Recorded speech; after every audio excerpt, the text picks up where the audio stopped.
دوستوں، میں آپ سے بہت ضروری بات کرنے لگا ہوں، اس لیے کہ میرے پیارو آج دنیا لوگ دھوکہ کھا رہے ہیں نا، ہم سب، میں بھی اس دھوکے سے گزرا ہوں اور بہت 25 سال کی دھوکے کی زندگی گزاری ہے۔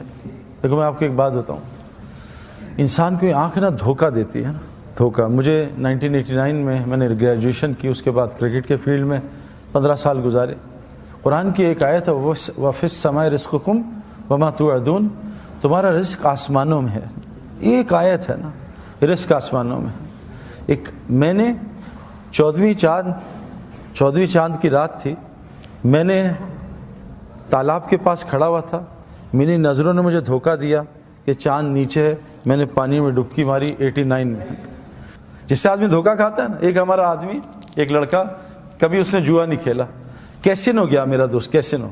تو کیسینو میں جا کے ہم نے تو سب کو فقیر ہوتے دیکھا ہے، میرے کتنے جاننے والے سڑکوں پہ بھیک مانگتے ہیں۔ وہ کیسینو گیا، اس نے دوسرے کے پیسے ڈالے مشین میں، $10 کوائنز لیے، ایک پہلا کوائن ڈالا، مشین پاگل ہو گئی، دوڑ $2000 باہر نکل۔ وہ یار یہ تو آسان کام، باطل کا سکسیس فوراً شروع ہو جاتا ہے نا، فوراً سکسیس، اور حق کا جو ہے سکسیس وہ لیٹ سٹارٹ ہوتا ہے۔ حضرت محمد صلی اللہ علیہ وسلم کا دین حق ہے، آپ کو سکسیس کہاں ملا؟ جا کے بدر میں، جا کے کتنے سال گزر گئے۔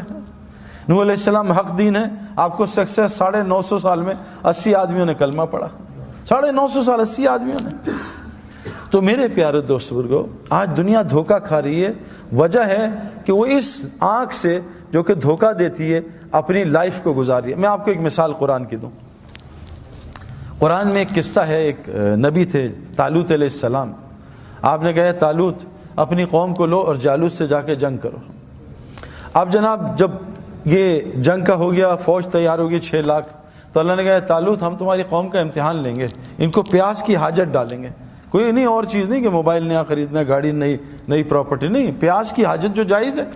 اللہ کہہ رہے میں خود ڈالوں گا، اتنی حاجت ڈالوں گا، لیکن ان سے کہنا پانی بالکل نہ پیے۔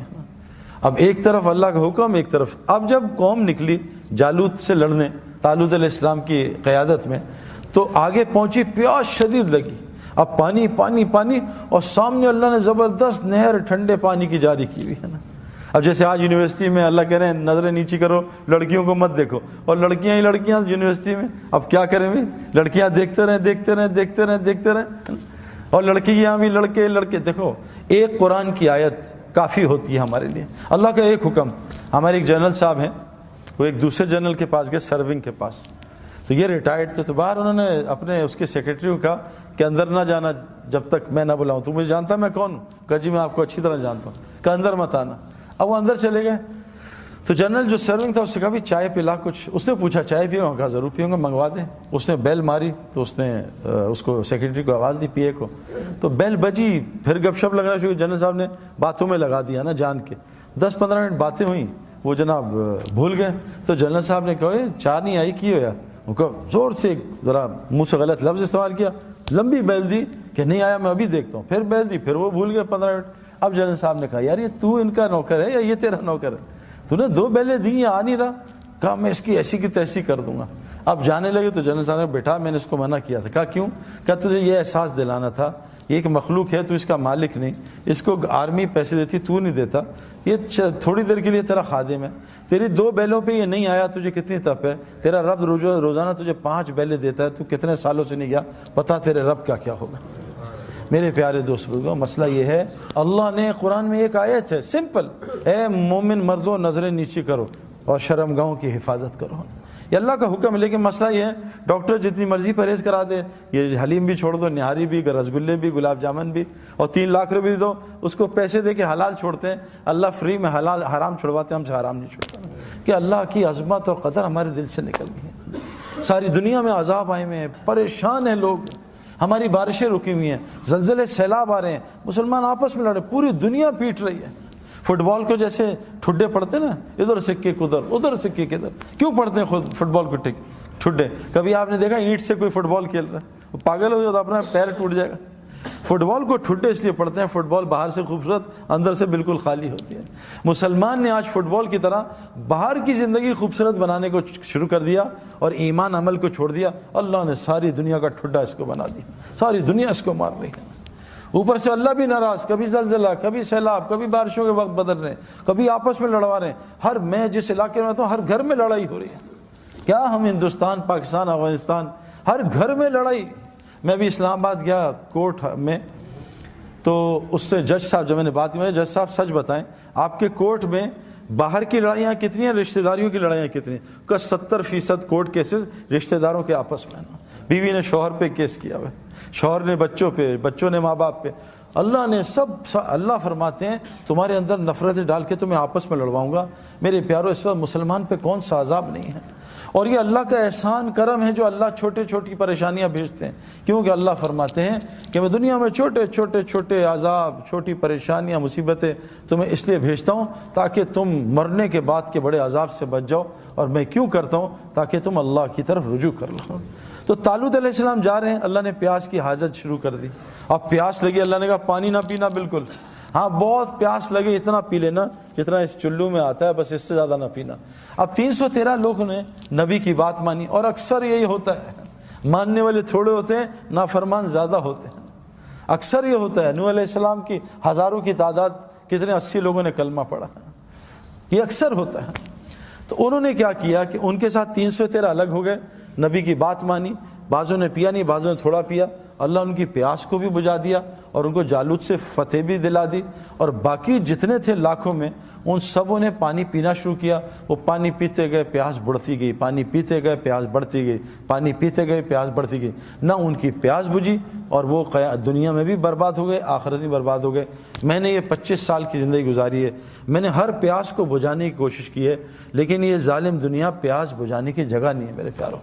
میں نے ہر لائن کی پیاس، گاڑیوں کی، مکانوں کی، جو لائن ہے جو لوگ بتا رہے ہیں یہاں کامیابی، یہاں کامیابی، اور میں تو ایک چھوٹا سا آدمی تھا، میں نے آس پاس دنیا کے بڑے بڑے لوگ دیکھے ہیں، میں نے ایک آدمی کو بھی کامیاب ہوتے، کیوں کہ جیسے چائے بنانے والے نے چینی نہیں ڈالی، ہم جتنا مرضی کو گھولتے رہیں چاروں طرف وہ نہیں میٹھی ہوگی۔ اللہ نے اس کائنات میں کوئی چیز ایسی نہیں ہے جس میں ہمارے حالات کا تعلق رکھا ہے کہ اس سے حالات ٹھیک ہوں گے، گھر بنا لو حالات ٹھیک ہوں گے۔ دیکھو دنیا کی محنت سے گھر بن سکتے ہیں، خوشیاں نہیں آ سکتی ہیں۔ بڑے بڑے گھر ہیں خوشیوں سے خالی، بڑی بڑی سیکیورٹی حفاظت سے خالی، دنیا کے ٹاپ ڈاکٹرز دوست ہیں شفا سے خالی۔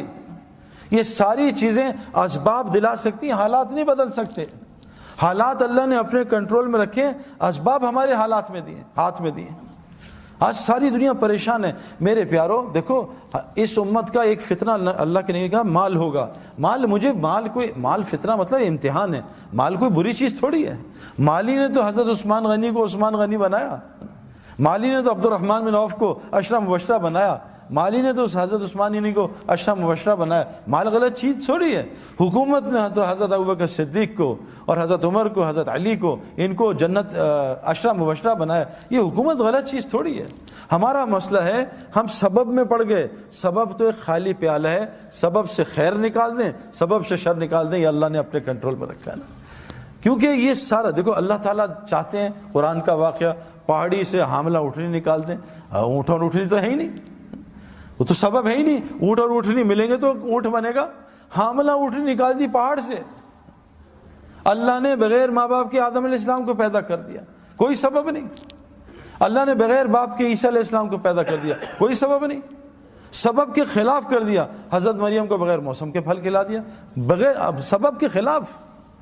میرے پیارے دوست بزرگوں، مسئلہ سارا یہ ہے، مال کی مجھے بھی ضرورت ہے، لیکن دیکھو مال دیکھو یہ جو ہم نے دیکھا ہے دنیا میں لوگ مال کما رہے ہیں اور اب پتی کروڑ پتی ہیں، دیکھا، لیکن حالات کیوں صحیح نہیں ہیں؟ کہ جو مال جس لائن سے ہم کما رہے ہیں میرے پیاروں، وہ مال پریشانیاں، مصیبتیں۔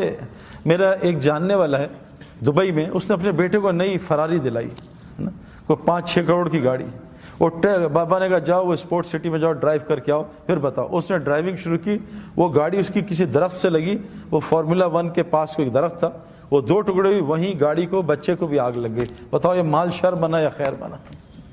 میرا ایک دوست دبئی میں، وہ سعودیہ میں، اپنے 3 بچے اور ایک دوست، 3 بچوں کو نئی مرسیڈیز ایس کلاس دلائی، نئی گاڑی، بریک فیل ہو گئی، وہ جو دوست تھا اسے چھلانگ مار دی، تینوں بچے 1-1 گھنٹے کے بعد ہسپتال میں انتقال ہو گیا۔ مال خیر لایا شر لایا میرے پیارے؟ آج ہمارے اسباب خیر نہیں لا رہے، ساری کائنات ہمارے خلاف چل رہی ہے، ساری کائنات ہمارے خلاف ہے، ہر گھر میں لڑائی ہو رہی ہے، آپس کی نفرتیں، مال میں برکت نہیں، زندگی میں برکت نہیں، ہسپتال ہمارے بھرے، پاگل خانے بھرے، جیل بھرے، کورٹ کچہری بھرے. کیوں؟ ہمیں سمجھ نہیں آ رہا. ہم پھر وہی لائن، اور ہم یہ دیکھ نہیں رہے کہ ہم سے آگے جو اس لائن میں گئے ان کا کیا حال ہوا ہے نا. میں نے آپ کو کہا نا، دنیا میں عارضی کامیابی ملتی ہے. سامنے سے لڑکی گزری، اس کو دیکھا، عارضی خوشی ملی 5-10 منٹ کی، اس کے بعد 24 گھنٹے کے لیے کھوپڑی گھوم گئی. اب دل بے چین ہو گیا، پریشان لیٹا ہوا، وہ کھوپڑی گھوم رہی. عارضی کامیابی، مچھر نے کاٹا، کھجلی میں مزہ آ رہا ہے، عارضی کامیابی، کھجا رہا ہے، لیکن یہ زخم کو برباد کر رہا ہے. دنیا میں اللہ نے عارضی کامیابی رکھی ہے. میں نے 25 سال اس میں تلاش کی، وہ ٹیمپرری. میں نے نیا موبائل نکالا، زبردست لیٹسٹ مرضی کا موبائل، ایک سیمسنگ، ایک بلیک بیری، ایک آئی فون، تینوں top of the line mobile میرے پاس ایک وقت میں تھے، ایک زمانہ تھا. میں نے ان کو چند دن استعمال کیا، چند دن مزہ آیا، کھیلا کھولا، یہ ڈاؤن لوڈ، وہ ڈاؤن لوڈ، یہ پروگرام ڈالا. 15 دن بعد تینوں بے چین کیا. تینوں میں کہا بیچو ان کو نقصان میں نے اگلے 3 موبائل خرید لیے. یہ میں نے سالوں کیا ہے، کیونکہ میں ہر وقت انٹرنیٹ اور میگزین میں ایڈز دیکھتا تھا. نہیں یہ صحیح، یہ صحیح. میں نے دنیا کی ہر گاڑی استعمال کی ہے، خریدی ہے، ٹیسٹ ڈرائیو لی ہے، کرائے پہ لی ہے. اب یہاں تو ہم مہنگی گاڑی نے امریکہ کرائے پہ لے لی، ایک دن کا کرایہ $50، کوئی مسئلہ نہیں. پورش لے لو. میں نے ہر گاڑی چلائی، چند گھنٹوں دنوں کے مزے. میں نے گھر بنا کے بیچے ہیں، چند دنوں کے مزے. اس کے بعد وہی گھر تنگ کرتے ہیں. میرے پیارو، سکون، چین، اطمینان، خوشیاں سب وہ دین میں ہیں. آسان آپ کو بتاتا ہوں. دیکھو، اعمال زندگی بنائیں گے، اعمال سے حالات ٹھیک ہوتے ہیں. یہ بات ہمیں سمجھنا ہے. یہ جو جنید جمشید مرحوم، کیا اختتام اللہ نے اس کا کیا. یہ جنید جمشید کوئی تبلیغی بزرگ تھا کوئی بہت بڑا، یا کوئی بہت بڑا، یعنی میں آپ کو کیا بتاؤں میرے پیارو. لوگ مجھ سے آ کے کتنی شکایت کرتے ہیں جنید کی، لیکن جو جنید کی ٹی وی میں حرکتیں آتی تھیں وہ بہت چھوٹے گناہ ہیں، بہت چھوٹے. لیکن جنید گناہ کبیرہ سے، جنید کے منہ سے میں نے کبھی غیبت ہی نہیں سنی میرے پیارو. اور غیبت کرنا زنا سے بڑا گناہ ہے. جو آدمی غیبت کرتا ہے، جھوٹ بولتا ہے، اللہ اس کا رزق روک دیتا ہے، تقدیر کا. حدیث میں آتا ہے بعض گناہ تقدیر کے رزق روک دیتے ہیں، بعض گناہ ایسے ہوتے ہیں. میں نے جنید کے منہ سے کبھی بھی، جنید کے میں کہوں نا کہ جنید یار وہ انضمام تمہارے لیے ایسا کہتا، وہ کہا سعید بھائی صحیح تو کہہ رہا تھا، میں ہے بھی تو ایسا. کبھی اسے ریٹیلیشن میں جواب نہیں دیا کہ انضمام کی ایسی کی تیسی ہے. میرے پیارو، 4-5 گھنٹے روزانہ اللہ کو بولتا تھا. جو مخلوق میں اللہ کو بولے گا، پھر دیکھو اللہ اس کا مخلوق میں کیسا موت پہ اس کا تعارف کراتے ہیں. اگر اللہ اس کا تعارف یہیں شروع کر دیتا، وہ تو پھٹ جاتا، پاگل ہو جاتا، پتہ نہیں کسی غلط لائن پہ چلا جاتا. اللہ نے پوری دنیا کو دکھایا، دیکھو یہ ناچنے گانے والا تھوڑے دین پہ تھا، تھوڑے دین پہ. میں اور جنید جمشید، ہمارا دین تو کمزور ہے. ہمیں کتنے سال ہوئے ابھی، کچھ بھی نہیں. کبھی ہم یہاں غلطی، کبھی وہاں غلطی. جیسے بیٹسمین ہوتا ہے نا، نیا کبھی سلپ میں آؤٹ، کبھی ادھر آؤٹ. تو ہم تو آئے دن آؤٹ ہو جاتے ہیں. ذرا سی لڑکیاں آ جائیں تو آنکھیں آؤٹ ہو جاتی ہیں، ذرا سا ماحول غلط آئے تو کان آؤٹ ہو جاتے ہیں، ذرا سا ماحول آئے کبھی زبان آؤٹ ہو جاتی ہے. ہم تو ڈیلی ہماری گلی اڑتی ہے. لیکن اس ٹوٹے پھوٹے دین پہ اللہ نے پوری دنیا میں جنید کے نام کو زندہ کیا. اور اس کی حیاتی میں لوگ کم ہدایت پہ آ رہے تھے، اللہ نے اس کی موت سے لوگوں کو زیادہ ہدایت دے دی. میرے پیارو، اعمال سے دنیا بھی بنے گی. اور جنید جمشید کی دنیا ختم نہیں ہوئی. میں جنید کو جانتا ہوں 90s سے نا. جنید کیا صرف پاکستانیوں میں جو اردو جانتے ہیں، جنید کو ویسٹ میں مشہور تھوڑی آدمی تھا. ہمارا تو انٹرنیشنل سپورٹس ہے، انگلینڈ، آسٹریلیا، ہر جگہ انضمام الحق کا نام بہت زیادہ ہے، کیونکہ انٹرنیشنل سپورٹس ہے نا. یہ تو نعت اور یہ گانے تو سب پاکستانی اور جو اردو جانتے ہیں. لیکن میرے پیارے دوستوں، اللہ نے اس کی آخرت بھی بنائی، اور دنیا اللہ نے اس کو وہ عطا کی جو جنید کی سنگنگ میں اس نے خواب بھی نہیں دیکھا تھا. 100 سے زیادہ دکانیں تو اس کی پاکستان میں ہیں. حج پہ جاؤ تو جے جے جے جے جے جے، جہاں جاؤ جنید جمشید. جنید جمشید کو شوق تھا، وہ دعا مانگتا تھا اللہ میرے پوری دنیا میں نام مشہور کر دے، اور میرا موت پہ بھی نام مشہور کر دے. دیکھو جب انسان اللہ کا کام کرتا ہے نا، پھر اللہ اس کا کام کرتے ہیں. جنید جمشید ایسے بیٹھا شب جمعہ میں چترال میں بیان کر رہا تھا. بیان کر کے ایک دم رک گیا، پتہ نہیں کیوں رکا. کہتا بھائی میں دعائیں کراؤں گا اپنے لیے، یہ سارا مجمع میرے لیے دعا کرے. تو جنید جمشید نے ایک دعا کی کہ اے دعا کرو، اے اللہ مجھے اپنے رستے کے شہادت کی موت دے. پورے مجمع نے زور سے کہا آمین. دیکھو اللہ تعالیٰ نے اس کو شہادت کی موت بھی دے دی. میرے پیارو، اللہ ہمارے کام کرے گا اگر ہم. دیکھو کیا کہا، عجیب بات کہ اے ابن عباس تو اللہ کے دین کی حفاظت کر، جب 24 گھنٹے اللہ کو اپنے ساتھ پائے گا. اے ابن عباس تو اللہ کے دین کی حفاظت کر.